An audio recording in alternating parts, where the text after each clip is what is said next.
Joo, eli mä oon neurologian erikoislääkäri ja toimin pääasiassa tuolla Turussa TYKSissä. Tällä hetkellä teen hallinnollisen osastoylilääkärin sijaisuutta ja muuten mä oon ollut ihan sitten neurologina siellä, mutta sitten mä oon koko ajan ollut myöskin tuolla TAYSin lihastautikeskuksessa neurologina nyt jo vuodesta 2015 lähtien ja on ollut neurologina tai neurologiksi valmistuin 2015 ja tein väitöskirjan sitten myöskin tämmöisestä lihastauti-aihepiiristä eli Losmon taudista ja se väitöskirjakin valmistui 2015. Et mä oon nyt 7 vuoden ajan sitten tehnyt neurologin hommia, mutta ja pääpainona neuromuskulaarisairaudet,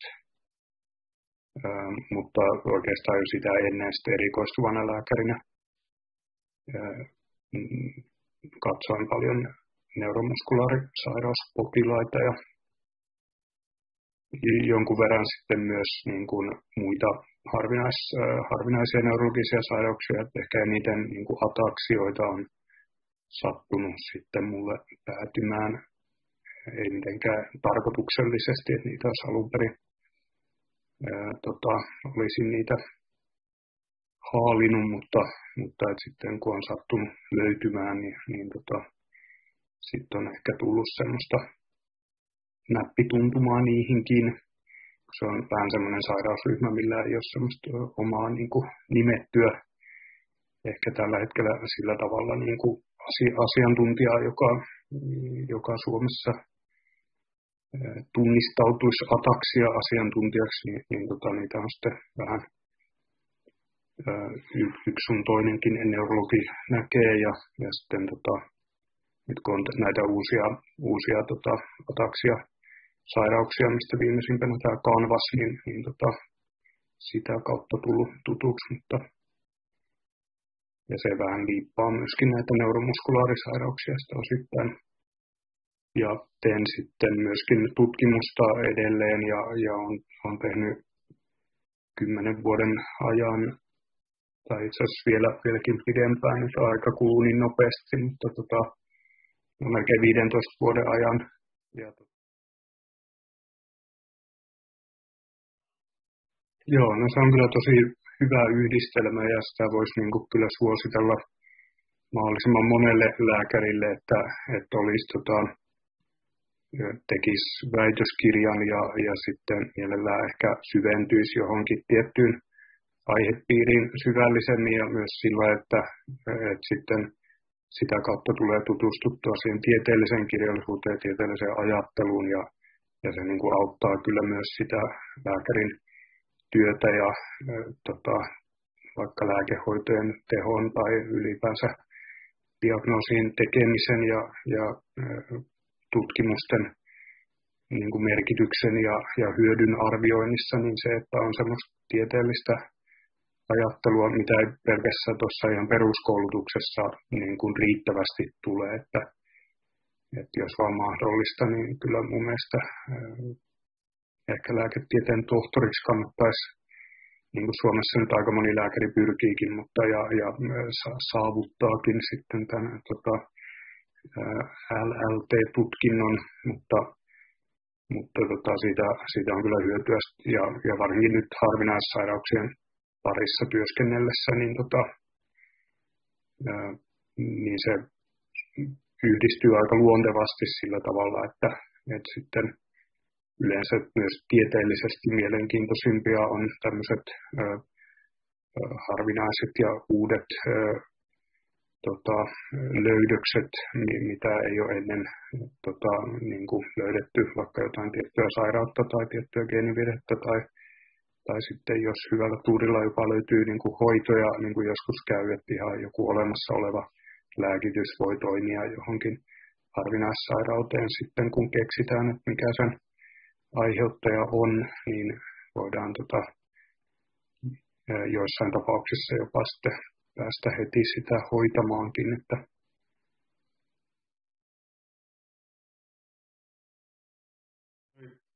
yhteistyö on tosi tärkeää ja ennen kaikkea niin siis Suomessakin on yllättävän paljon osaamista ja tietämystä sitten niin kuin harvinaissairauksissa, että suurin osa asioista saadaan ratkaistua ihan suomalaisvoimin ja mun mielestä niissä yhteistyökuvioissa on ehkä tärkeintä se, että olisi sellaiset niin kuin tiiviit yhteistyöt siinä mielessä, että tulee tutuksi ne tietyt sitten asiantuntijat ja tietoa siirtyy niin kuin, ja sitten se tavallaan niin kuin auttaa ylläpitämään myös sitten sitä kiinnostusta niin kuin itse kullakin siihen niin kuin verkostoon kuuluvalla siihen, että sit kaikilla on niin kuin motivaatiota selvittää lisää niitä asioita ja ihmetellä sitten yhdessä. Ja ehkä tämmöinen suomalainen yhteistyökuvio on siinäkin mielessä hyvä, että kun meillä suomalaisilla voi olla sellaisia omia sairauksia, niin kuin onkin suomalainen tautiperintö ja näin poispäin, niin siinä mielessä, että voi olla, että ei niin kuin tuolta merten takaa sen parempaa tietämystä niihin löydy, vaan että voi olla, että meidän täytyy itse niin kuin selvittää omine konsteinemme ne sairaudet ja niin kuin vaikka viimeisimpänä nyt, tai ei nyt viimeisimpänä, mutta että yhtenä esimerkkinä tämä Losman tauti vaikka, mitä nyt sitten ei muualta maailmasta ole vieläkään löytynyt, paitsi sitten jos joku suomalainen on sinne muuttanut, että se on niin kuin ainut tapaus sitten, tai tapaukset ollut semmoisia, mutta sitten että esimerkiksi Turussa meillä on semmoinen lihastautityöryhmä, jossa on hyvin vakiintunut se kokoonpano, että ketkä siellä on, että ketkä reumalääkärit ja ketkä neurofysiologit ja ketkä radiologit ja patologit, niin sitten siinä vuosien saatossa se tietomäärä, mikä semmoisella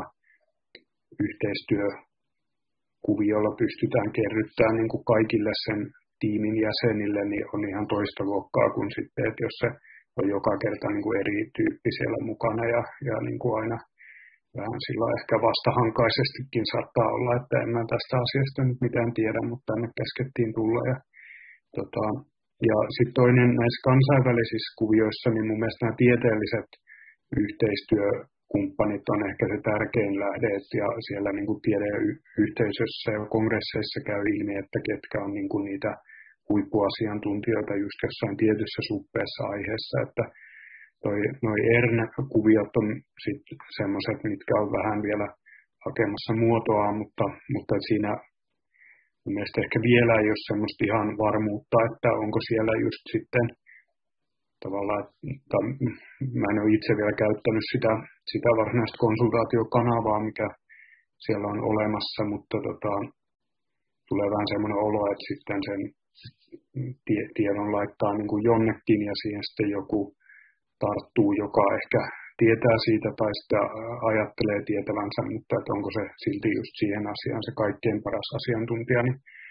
mielestäni se on vähän enemmän niin, että se on parempi itse etsiä sitten kuhunkin ongelmaan ehkä se paras asiantuntija niin kuin käsipelillä, tai ainakin sitten voi olla, että näkemykset muuttuu jatkossa, mutta tähän mennessä se on mennyt niin kuin sillä tavalla, että nuo kongressit on hyviä siitä, että siellä ensinnäkin kuulee semmoisia vielä julkaisemattomia tuloksia ja siellä niin kuin käytävä keskusteluissa ja sitten myös niissä esityksissä, että on semmoista, mikä sitten ehkä tulee tiedelehteen vasta vuoden päästä tai puolen vuoden päästä, ja se on nyt huono puoli tässä korona-aikana, kun ne on jäänyt tauolle tai sitten ollut etänä ja ei siinä ole semmoista samanlaista vuorovaikuttamista sitten kuitenkaan, vaikka periaatteessa kaikki tämmöiset tekniset järjestelyt on toiminut ja sujunut hyvin, että sinänsä semmoiset luentomaiset esitykset nyt toimii periaatteessa myöskin etänä, mutta se kaikki muu semmoinen vuorovaikutus siellä jää sitten kokematta.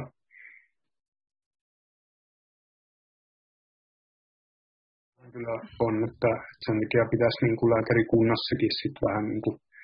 kannustaa toisiaan tai sitten ehkä niin kuin myös tiettyjä tyyppejä sitten aina vähän niin kuin erikoistumaan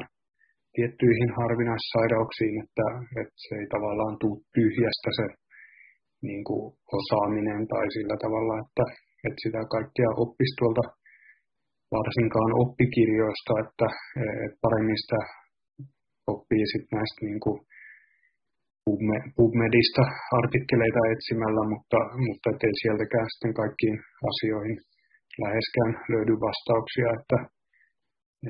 kyllä se vielä lisäksi vaatii sen, että sitten yhdessä pohdiskelee semmoisten henkilöiden kanssa, jotka on nähnyt ehkä paljon potilaita ja mahdollisesti sitten samantapaisia urallaan, että kyllä se kokemus on valttia niin kuin harvinaissairauksissa varsinkin, että mä en vielä voi tässä iässä sanoa olevani niin kuin hirveän kokenut, että täytyy kyllä kääntyä noiden vanhempien ja viisaampien puoleen, niin monet kerrat, mutta että toisaalta sitten voi olla kertynyt myös semmoista tietoa, mitä ei sitten taas kun nämä harvinaissairaudet on siitä niin kuin erilaisia ehkä, että niin kuin vaikka niiden parissa tekisi koko työuransa, niin sitten on kuitenkin vielä valtava määrä harvinaissairauksia, mitä ei tule koskaan näkemään. Ja edes kaikkia niin kuin lihassairauksia läheskään ei niin kuin Suomessa löydy eikä tule koskaan löytymäänkään, että ne on vain ne tietyt, mitä täällä on ja kukaan ei tiedä, että sitten loppujen lopuksi, että mitä kaikkea täällä on ja mitä sairautta on vain yhdellä ihmisellä ja mitä on 10 ja ehkä ne, mitä on 100 ihmisillä, niin ne on jo sitten paremmin tunnettuja ja tuhansilla ihmisillä nyt yhtä ja samaa lihassairautta ei oikeastaan sitten edes olekaan, että ne on kaikki niin harvinaisia kuitenkin, että ihan muutamaa sairautta löytyy ehkä sitten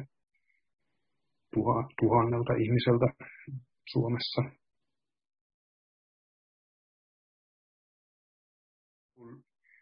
Lihastautien parissa ihan niin kuin arkipäivää, että on niin kuin ultraharvinaisia potilaita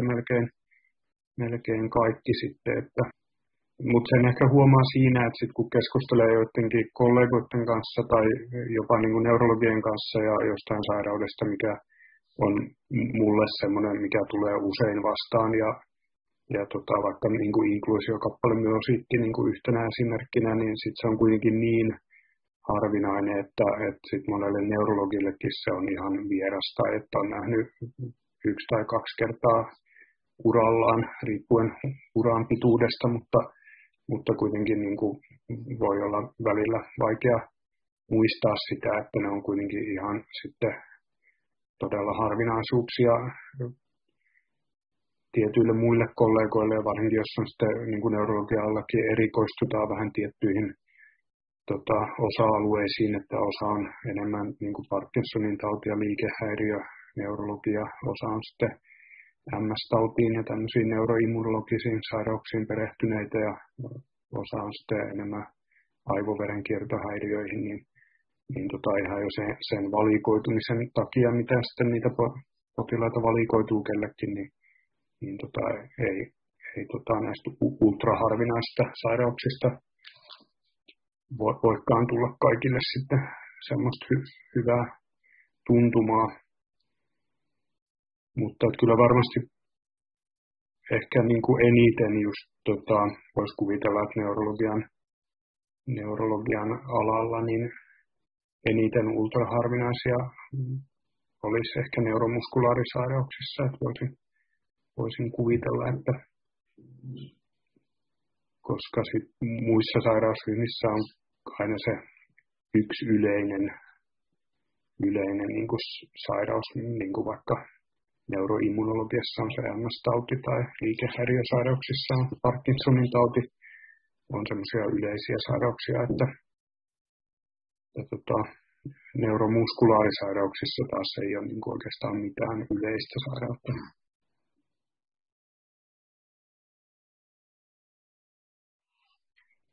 Joo, se onkin hyvä kysymys, että neuromuskulaarisairauksilla ehkä se voi niin kuin karkeasti kääntää, että lihastaudit, mutta sillä tarkoittaa myös semmoisia hermoperäisiä sairauksia, missä keskeinen oire on lihasheikkous.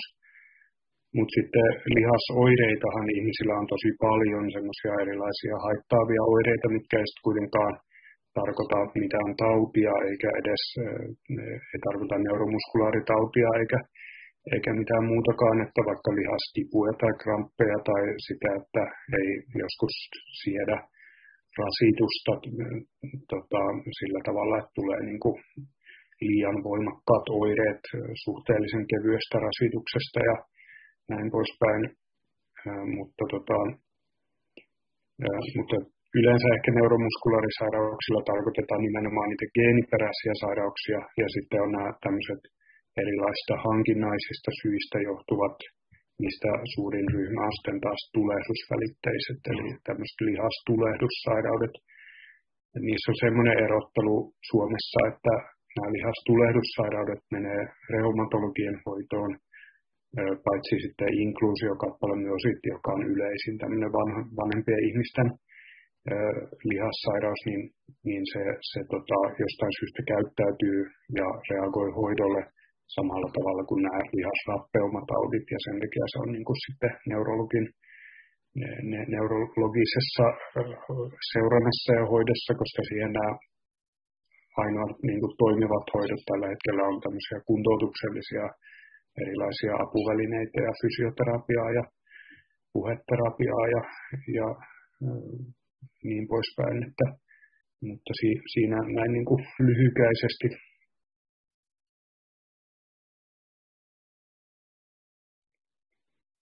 Joo, se on kyllä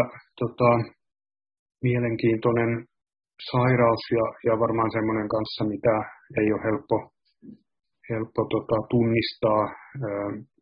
Tyypillisesti niin on semmoinen tinasotilaskävelytyyli, niin kuin jalat tönkköinä ja selkä jäykkänä ja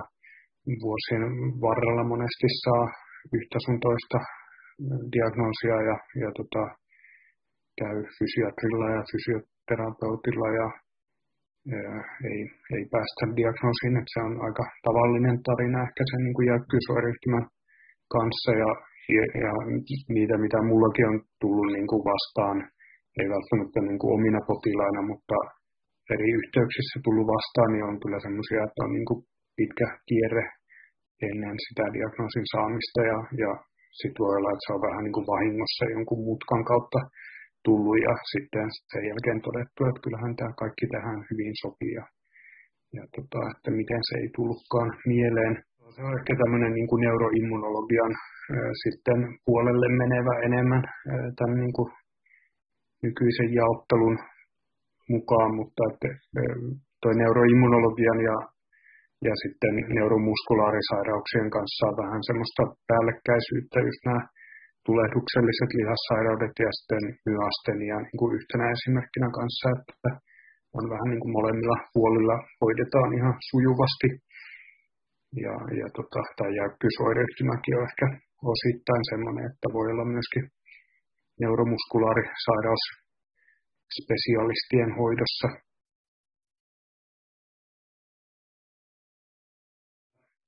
Et parhaita on tietysti sellaiset, missä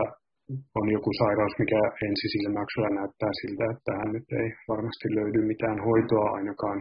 jos edes saadaan selville, että mikä sen aiheuttaa, niin sitten että on löytynyt sekä selvä aiheuttaja että sitten myös joku harvinainen hoito poikkeuksellisesti sitten johonkin sairauteen, mihin niin kuin yleensä ei olisi hoitoja olemassa. Ehkä yksi sellainen, mikä on tullut useampia kertoja vastaan, on tämä nekrotisoiva autoimmuunimyopatia, mitkä ennen on mennyt tämmöisenä niin kuin lihasrappeumadiagnoosilla saattanut kulkea sitten, mihin on kuitenkin sitten olemassa hyvät hoidot, että niitä hoidetaan samaan tapaan kuin muitakin tulehduksellisia lihassairauksia, mutta ne ei vaan näytä päälle päin niin kuin tulehduksellisilta, että siinä lihaskoepalassa ei välttämättä näy mitään, ainakaan perusmenetelmillä mitään kunnollista tulehdusta. Ja siitä voi sitten tulla se ajatus, että se olisi tämmöinen niin kuin lihasrappeuma, mihin ei ole mitään hoitoa. Sitten toinen esimerkki, ehkä tuo jäykkyysoireyhtymä, mihin kanssa on sitten hyvät hoidot, ainakin yleensä hyvin toimivat hoidot olemassa, jos se vaan tunnistetaan ja keksitään, että mistä on kyse. Sitten on myös tämmöisiä perheitä ja potilastapauksia, mitä on selvitelty tosi pitkään, niin kuin vuosikymmeniä, ja sitten lopulta löytyy syy, ja se on vielä ehkä erityisen kiva, että se syy on semmoinen, mitä ei kukaan muukaan olisi voinut tietää, että se on ihan uusi geeni, tai uudessa geenissä niin kuin semmoinen geenivirhe, mitä ei ole tiedetty, eikä se ole semmoinen, että on vaan niin kuin jäänyt huomaamatta joku asia, tai semmoinen, mikä oli jo ennestään tiedossa, mutta jotenkin ei ole vaan hoksannut tai näin, mutta että sitten asioille löytyy selitys ja ehkä niihin oireisiin sitten pystyy ihan jo molekyylitasolla ja solutasolla niin kuin ymmärtämään, mistä ne oireet johtuu, niin se on kyllä aina tosi palkitsevaa ja sitten myös se, että on huomannut monesti, että noin niin kuin se diagnoosin saaminen jo sinänsä, vaikka sitten ensimmäinen ajatus voi, tai usein onkin, että no onko tähän mitään hoitoa, ja sitten jos sanotaan, että ei ole, niin sitten se on tietynlainen pettymys, mutta sitten on huomannut kuitenkin, että sitten kun saa tietoa siitä sairaudesta, ja sitten jos se sairaus ei, siihen ei ehkä liitykään niitä kaikkia asioita, mitä on pelännyt, ja osa oireista, mitä on ollut, niin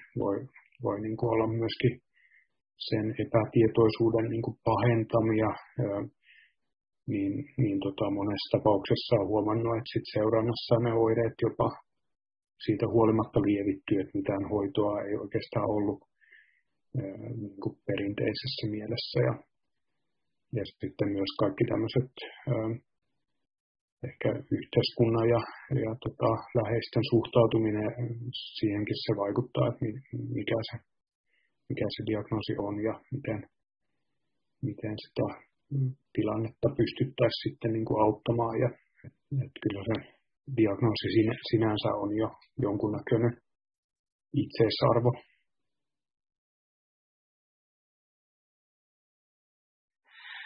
No ei ehkä ihan vielä tehdä, mutta kyllä mä sanoisin, että niin kuin harvinaissairauslääkäreillä ainakin, niin se on jo semmoisessa käytössä, missä sen kuuluu olla, mutta osittain se eksomisekvensointi, mistä puhutaan tälleen kansankielessä tai sitten jopa myös ihan niin kuin lääkäreiden kielen käytössä, niin voi tarkoittaa sitä, että on semmoinen osuus perimästä, missä on tunnettuja tautigeenejä, eli se voi olla vaikka vain 3000 geeniä, eikä nämä kaikki 22 000, mitkä on niin kuin se oikeasti se niin kuin kaikki geenit, mitä ihmisestä löytyy. Eli se oikein kunnollinen koko eksomi olisi se niin kuin 22 000 geenin kokonaisuus, mutta sitä vielä suht harvoin tutkitaan. Ja sitten siinä on osittain semmoinen, myöskin, että mitä laajemmin tutkitaan, niin sen huonommin tai niin kuin, vähän niin kuin, huonolaatuisemmaksi se tieto ehkä käy, että sitten ei saa niin kuin yhtä hyvin saada katettua niitä kaikkia alueita niin kuin ainakaan samaan hintaan kuin mitä sitten semmoisella suppeammalla paneelilla tai koko eksomilla, että siinä on vähän tämmöinen niin kuin kaupankäynti sit sen välillä, että halutaanko katsoa tosi laajasti, mutta ei ehkä niin tarkasti, vai sitten tosi tarkasti, mutta vaan suppeammin sitten. Ja semmoinen koko eksomi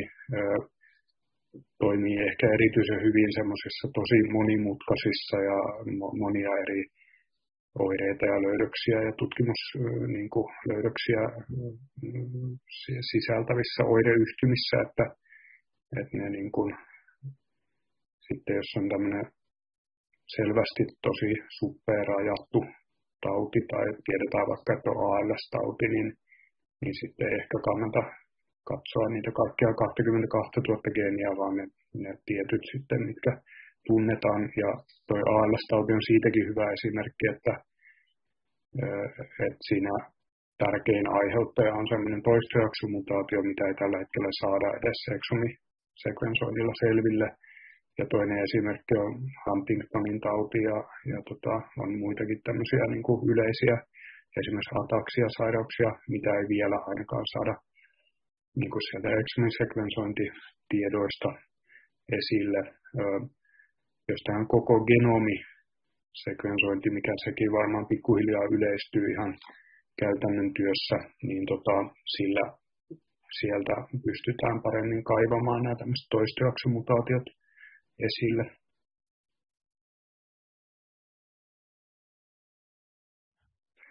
Joo, se on varmasti just sitä kautta, kun on nämä geenitutkimusmenetelmät on kehittynyt ja nyt tämä eksomisekvensointi ja siihen pohjautuvat tämmöiset paneelitutkimukset niin on jo hyvin laajassa käytössä ja ihmiset voi jopa itse tilata tämmöisiä ihan sinänsä niin kuin päteviä vaikka koko perimän, koko genomin sekvensointeja tai koko eksomisekvensointeja ja sitten ne vaan saa sen niin kuin, tietoläjän, mikä sieltä sitten tulee ja välttämättä se tulkinta niin kuin ehkä sillä ymmärrettävällä tavalla ei ole taas sitten niin helppoa antaa semmoisena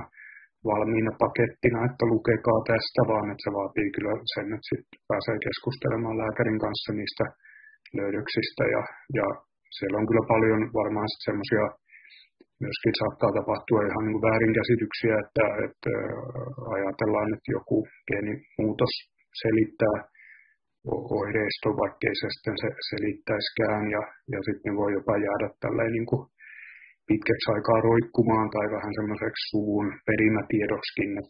että meillä oli suvussa tämmöinen geenivirhe ja pahimmillaan se johtaisi siihen, että niin kuin ihmisten tai muokkaa niiden terveittenkin ihmisten elämää ja elämänvalintoja ja sitä, että mitä uskaltaa tehdä tai ei uskalla tehdä. Et sen takia se on, niin kuin, voi olla myöskin tietyssä mielessä niin kuin vaarallista, että jos tulee näitä geenituloksia, mitä ei niin kuin kunnolla päästä käymään läpi että se on toisaalta sitten hyvä, että on tämmöisiä tahoja, niin kuin vaikka Neuroliitto tai Lihastautiliitto ja semmoista, mihin pääsee ihmiset sitten kysymään, että jos on jäänyt niin kuin epäselväksi, koska se ei ole aina sitten lääkärillekään välttämättä selvää, että joku asia ei ole tullut tarpeeksi perusteellisesti niin kuin selitettyä ja sitten tiettyjen alojen lääkäreille se voi myöskin olla hyvin vierasta tämä niin kuin tutkimustulosten niin kuin tulkinta, ja onhan semmoisia löydöksiä myös, mikä on sitten kenelle tahansa vaikea arvioida, ja että joskus voidaan vain sanoa, että tässä nyt on ehkä sairauden syy tai on todennäköisesti tai mahdollisesti, mutta että on todennäköisempää, että on syy löydetty kuin että ei, mutta että ei ole vielä pystytä sanoa ihan semmoisella, missään asiassa ei päästä ihan 100% varmuuteen, mutta että semmoisella varmuudella, että nyt voisi sanoa, että tämä diagnoosi on tämä ja johtuu tästä geenivirheestä, mutta että se on vaan tätä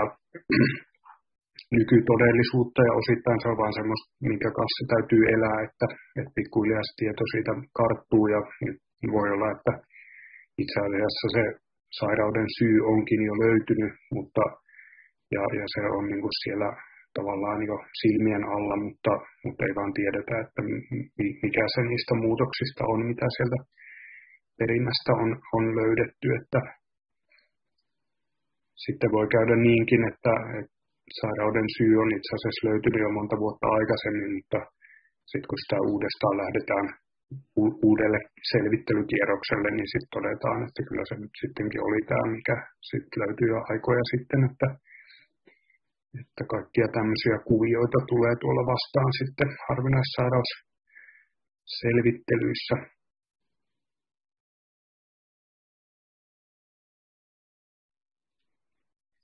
Joo, kyllä varmaan siis niin kuin hoitopuolella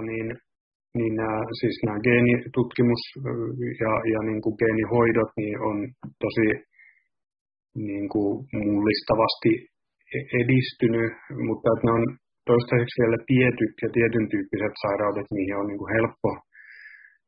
helpompi kehittää hoitoja kuin toisiin, että yksi esimerkki on tämä Suomessa hyvin harvinainen semmoinen transtyretiini-amyloidoosi-sairaus, mikä on siitä helpompi, että kun se viallinen mutantti valkuaisaine tuotetaan maksasta verenkiertoon, niin sitä pystytään sitten erilaisilla geenihoidolla niin kuin helpommin lähestymään sitä ongelmaa ja sinne maksaan saadaan kuljetettua sitten vaikka mitä geenisaksia tai jotain hiljentimiä, millä saadaan se haitallisen valkuaisaineen tuotanto estettyä ja siihen onkin nyt saatavilla useampia niin kuin ihan jo hyväksyttyjä ja käyttöön otettuja lääkkeitä, mitkä toimii ja mitkä on niin kuin geenihoitoja sitten kuitenkin ja tämmöisiä täsmähoitoja. Ja sitten toinen esimerkki on tämmöiset sairaudet, missä se riittää, että se geeni, joka puuttuu tai on sillä tavalla viallinen, että siitä ei tule sitä valkuaisainetuotetta, niin semmoista on periaatteessa helpompi hoitaa sitten sillä tavalla, että se puuttuva geeni vaikka vaan kuljetetaan sinne kohteeseen, niin kuin vaikka nyt spinaalisessa lihasatrofiassa on tämä toimiva SMN1-geenisiirtohoito viruskuljettimella. Mutta sitten tämmöiset lihassairaudet, missä jokainen lihassolu on niin kuin viallinen ja sitten kun ihmisen painosta puolet melkein on lihasta normaalisti, niin se, että pitäisi kuljettaa sitten joku puuttuva geeni niin kuin joka paikkaan periaatteessa sitten kaikkiin lihaksiin ja vielä niin kuin riittävässä määrin saada se siellä toimimaan, niin se on vielä tämmöinen haaste, mihin ei ole oikein keksitty vielä tähän mennessä hyvää ratkaisua, mutta kyllä ne silläkin saralla menee koko ajan eteenpäin nämä menetelmät, että vaikka Duchenne'n lihasdystrofia nyt yhtenä tärkeimpänä, tai ei tärkeimpänä, mutta että yleisimpänä tämmöisenä lasten vaikeana lihassairautena, niin siihen ei vielä mitään semmoista ihan maailmaa mullistavaa hoitoa ole pystytty kehittämään, mutta ja just näiden ongelmien takia, minkä mainitsin, mutta koko ajan tuntuu, että ne menee paremmaksi, että saadaan yhä enemmän sitä puuttuvaa dystrofiinivalkuaisainetta, mikä siinä sairaudessa puuttuu, niin ilmenemään siellä lihassoluissa ja se antaa kyllä toivoa sit siihen, että jossain vaiheessa, ei niin kaukaisessa tulevaisuudessa, niin sekin sairaus voitaisiin hoitaa. Ja sitten ne, aina kun yhteen sairauteen pystytään kehittämään toimiva hoito, niin sitä pystytään sitten hyödyntämään sitä oppia, mitä on siinä saatu, niin myöskin muiden sairauksien hoitamisessa, että nämä tämmöiset geenikorjausmenetelmät on kuitenkin sillä tavalla monessa tapauksessa laajennettavissa toisiinkin geeniperäisiin sairauksiin, että se on ihan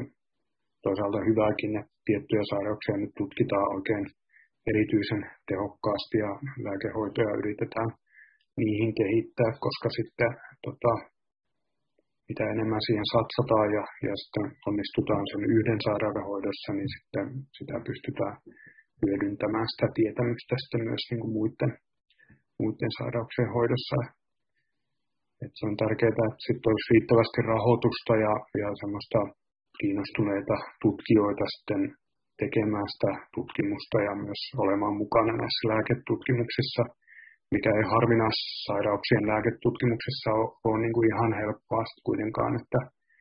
löytää ne potilaat tai riittävä määrä potilaita lääketutkimukseen kustakin maasta ja järjestää kaikki käytännön kuviot, mitä siihen liittyy, että Suomessa nämä harvinaissairauksien lääketutkimuksia on toistaiseksi ollut aika vähän, mutta kyllä niitäkin on saatavilla ja jonkun verran jo tehtykin, että monesti tarvitaan siis kuitenkin monesta maasta, monesti 10 maasta, niin kuin täytyy kerätä ne potilaat sitten, että tulee riittävä hyvä tutkimus, millä pystytään sitten asioita todistamaan riittävällä varmuudella, että onko tehoa tai ei.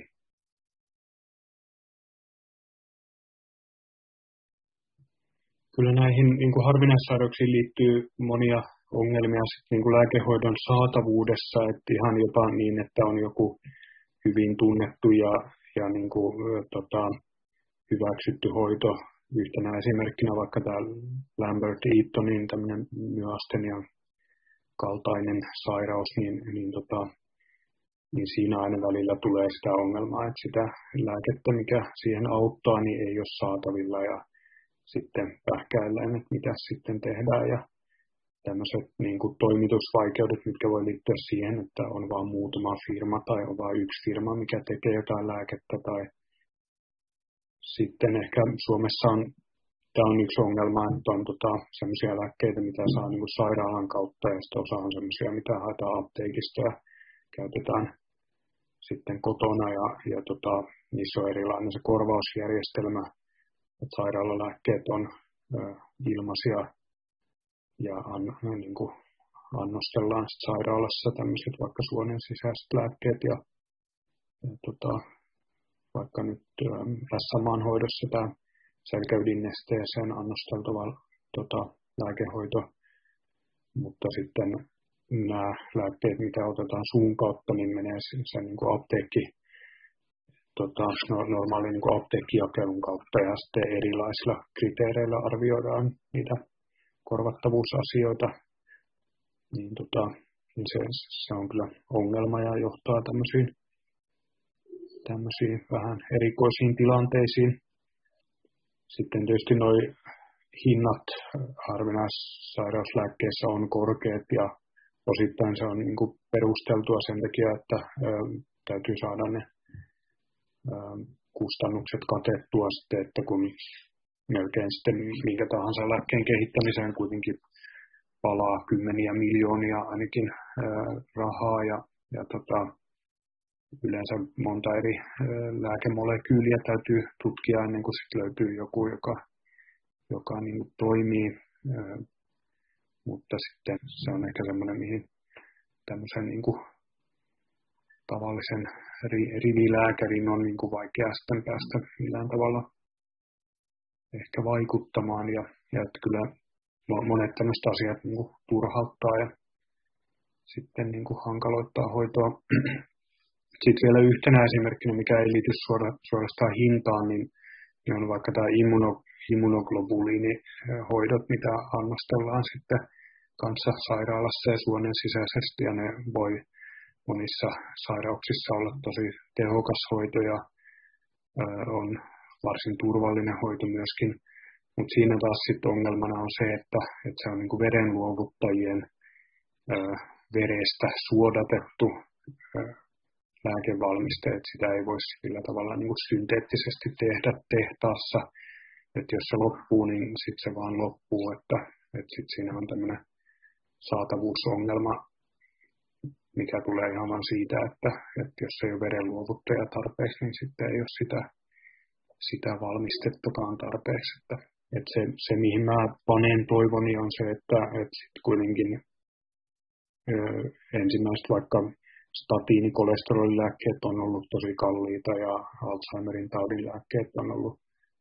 kalliita alkuvaiheessa, mutta sitten kun ne patentit on rauennut ja muutkin valmistajat päässyt markkinoille, niin nythän ne on niin kuin suorastaan naurettavan halpoja. Että kyllä se niin kuin, sitten tämmöisessä niin kuin lääketeollisuudessa niin se kilpailu on kuitenkin sit hyväksi kaikille, että kehitetään tai pyritään kehittämään uusia ja parempia lääkkeitä ja sitten myös tulee niin kuin hintakilpailua sitten, että nämä niin kuin kalleimmat hinnat sitten jossain vaiheessa laskee, vaikka se itse tuotteen laatu ja teho pysyy yhtä hyvänä. Että tässä on nyt vähän tämmöistä siirtymävaihetta, ehkä kun nämä on niin uusia nämä kaikki geenihoidot ja tämmöiset muut täsmähoidot, että hinnat on kovia, mutta että kyllä se tilanne sen osalta menee varmasti parempaan sitten. Ja siinä varmaan tämmöisellä EU-tason ja muuten tämmöisellä niin kuin ylemmän tason säätelyllä ja ohjeistuksella ja yhteistyöllä niin päästään sitten parempaan lopputulokseen. Mutta kyllä varmaan siis haastavinta on se niin kuin monimuotoisuus, mitä näissä harvinaissairauksissa voi olla, että sitten välillä itsekin niin kuin mielestään jo niin kuin jotain tietävänä, niin sitten joutuu raapimaan kyllä päätään ja sitten toteamaan, että olikohan tässä nyt sitten kuitenkin syytä epäillä jotain harvinaissairautta vai onko nämä oireet sitten jotain niin kuin yleisempää perua, että sitten kun monessa harvinaissairaudessa voi olla semmoinen yhdistelmä vaikka niin kuin erilaisia melko yleisiä, niin kuin vaikka nyt yhtenä tunnettuna esimerkkinä vaikka nyt sit mitokondriotaudit, jossa voi olla diabetesta ja kuulonlaskua ja migreeniä ja lihasten rasitusväsyvyyttä, niin ne on kaikki semmoisia oireita, mitä nyt on tosi paljon väestössä, mutta sitten voi kuitenkin olla niin kuin yksi selkeä selittäjä ja geenivirhe siellä taustalla, mikä sitten selittää ne kaikki oireet ja sitten se sairauden käyttäytyminen jatkossa on kuitenkin sitten niin kuin erilainen ja kun että olisi vain tämmöisiä tavanomaisia väestössä esiintyviä oireita ja voi vaatia sitten erilaisia toimenpiteitä sitten niin kuin jatkossa, että vältytään komplikaatioilta ja voi olla jotain tämmöisiä tavallisia oireita, mitkä on kuitenkin todella niin kuin invalidisoivia ja sitten voi olla sitten turhauttavaa, että niihin ei oikein löydy semmoista selitystä ja täsmällistä diagnoosia, mikä sitten voi johtaa siihen, että on semmoisessa niin kuin löysässä hirressä tietyssä mielessä, että ei vaikka sairauslomalausunnot tai työkyvyttömyyseläkelausunnot niin ei mene läpi ja että se on varmaan semmoinen aika usein toistuva teema niin kuin sitten, kun siinä keskeinen ongelma on just se, että jos ei pystytä niin kuin näyttämään, että nämä oireet, mitä nyt on, niin kertoo jostain pysyvästä sairaudesta, mistä ei ole odotettavissa, että ne oireet voisi korjaantua, vai onko se niin, että oireet voi olla pahat nyt, mutta silti ne saattaa korjaantua, kun ei tiedetä, että mistä ne johtuu, ja jos ne onkin vain jotain tämmöistä tilapäistä, vaikkakin pitkäkestoista, niin semmoista tämmöistä normaali elämän vaihteluun ehkä menevää asiaa. Mutta se on toisaalta tässä työssä myöskin kaikkein palkitsevinta on se, että ei koskaan voi ajatella tietävänsä mitenkään tarpeeksi ja niin kuin aina riittää uutta opittavaa ja ihmeteltävää ja potilailta oppii paljon ja sitten myös motivoi niin kuin aina käyttämään työn ulkopuolellakin